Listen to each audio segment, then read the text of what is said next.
أعوذ بالله من الشيطان الرجيم. بسم الله الرحمن الرحيم. الرحمن علم القرآن خلق الإنسان علمه البيان. الشمس والقمر بحسبان والنجم والشجر يسجدان والسماء رفعها ووضع الميزان ألا تطغوا في الميزان وأقيموا الوزن بالقسط ولا تخسروا الميزان. والأرض وضعها للأنام فيها فاكهة والنخل ذات الأكمام والحب ذو العصف والريحان فبأي آلاء ربكما تكذبان. خلق الإنسان من صلصال كالفخار وخلق الجان من مارج من نار فبأي آلاء ربكما تكذبان. رب المشرقين ورب المغربين فبأي آلاء ربكما تكذبان. مرج البحرين يلتقيان بينهما برزخ لا يبغيان فبأي آلاء ربكما تكذبان. يخرج منهما اللؤلؤ والمرجان فبأي آلاء ربكما تكذبان. وله الجوار المنشآت في البحر كالأعلام فبأي آلاء ربكما تكذبان. كل من عليها فان ويبقى وجه ربك ذو الجلال والإكرام فبأي آلاء ربكما تكذبان.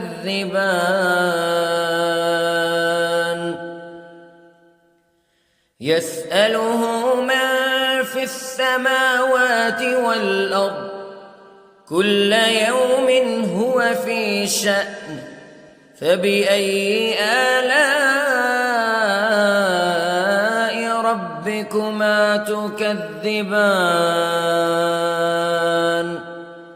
سنفرغ لكم أيها الثقلان فبأي آلاء ربكما تكذبان.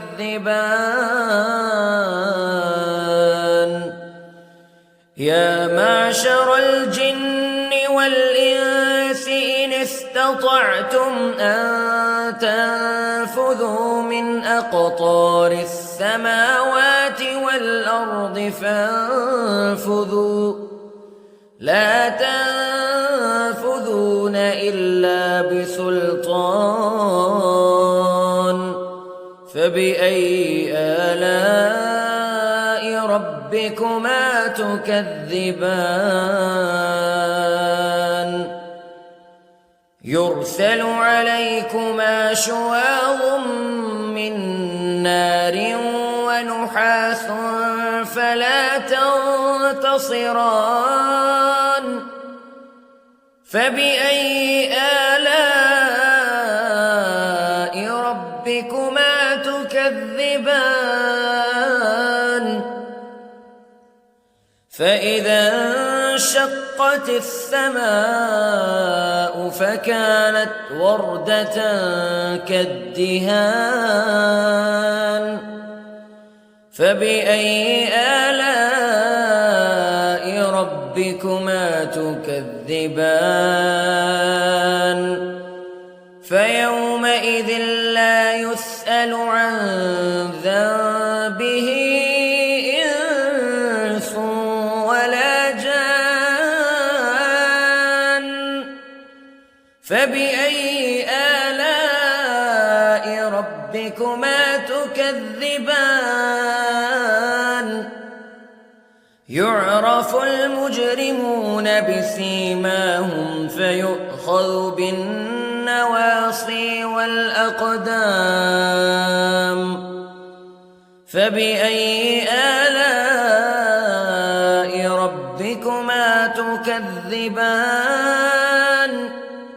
هذه جهنم التي يكذب بها المجرمون يطوفون بينها وبين حميم آن فبأي آلاء ربكما تكذبان ولمن خاف مقام ربه جنتان فبأي آلاء ربكما تكذبان ذواتا أفنان فبأي آلاء ربكما تكذبان فيهما عينان تجريان فبأي آلاء ربكما تكذبان فيهما من كل فاكهة زوجان فبأي آلاء ربكما تكذبان متكئين على فرش بطائنها من استبرق وجنى الجنتين دان فبأي آلاء ربكما تكذبان فيهن قاصرات الطرف لم يطمثهن إنس قبلهم ولا جان فبأي آلاء ربكما تكذبان كأنهن الياقوت والمرجان فبأي آلاء ربكما تكذبان هل جزاء الإحسان إلا الإحسان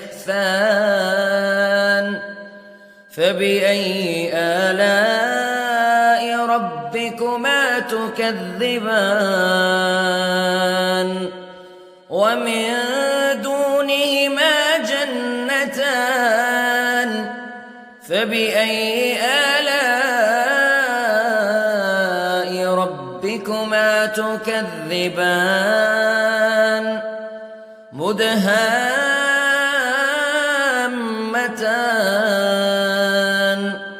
فبأي آلاء ربكما تكذبان فيهما عينان نضاختان فبأي آلاء ربكما تكذبان فيهما فاكهة ونخل ورمان فبأي آلاء ربكما تكذبان فيهن خيرات حسان فبأي آلاء ربكما تكذبان حور مقصورات في الخيام فبأي آلاء ربكما تكذبان